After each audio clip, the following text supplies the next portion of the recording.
Giraffes Can't Dance by Giles Andrew.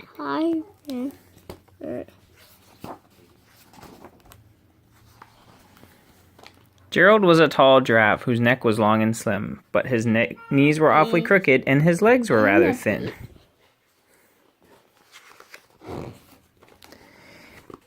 He was very good at standing still and munching shoots off trees, but when he tried to run around, he buckled at the knees. Now every year in Africa they hold the jungle dance, where every single animal turns up to skip and prance. And this year when the day arrived, poor Gerald felt so sad, because when it came to dancing he was really very bad.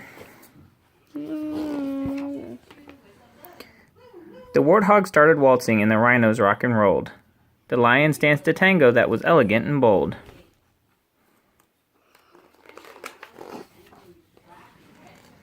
The chimps all did a cha-cha with a very Latin feel, and 8 baboons then teamed up for a splendid Scottish reel. Gerald swallowed bravely as he walked toward the floor, but the lions saw him coming, and they soon began to roar. "Hey, look at clumsy Gerald," the animals all sneered. "Giraffes can't dance, you silly fool. Oh, Gerald, you're so weird."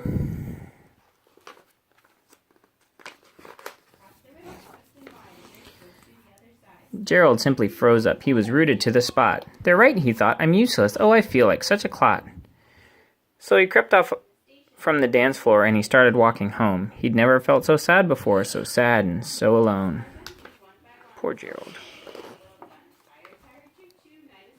Then he found a little clearing and he looked up at the sky. "The moon can be so beautiful," he whispered with a sigh.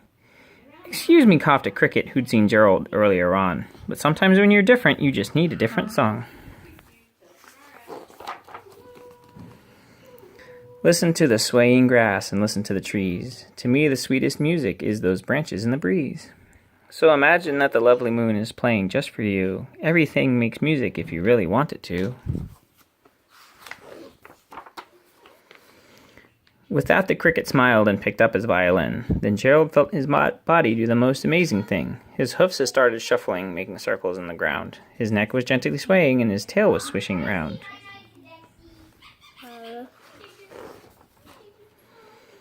He threw his legs out sideways and he swung them everywhere. Then he did a backward somersault and leapt up in the air.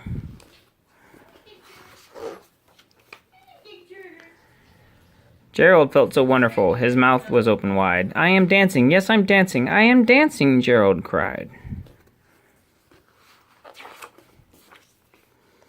Then one by one each animal who'd been there at the dance arrived while Gerald boogied on and watched him quite entranced. They shouted, "It's a miracle! We must be in a dream. Gerald's the best dancer that we've ever seen."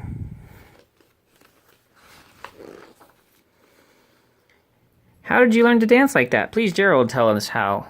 But Gerald simply twirled around and finished with a bow.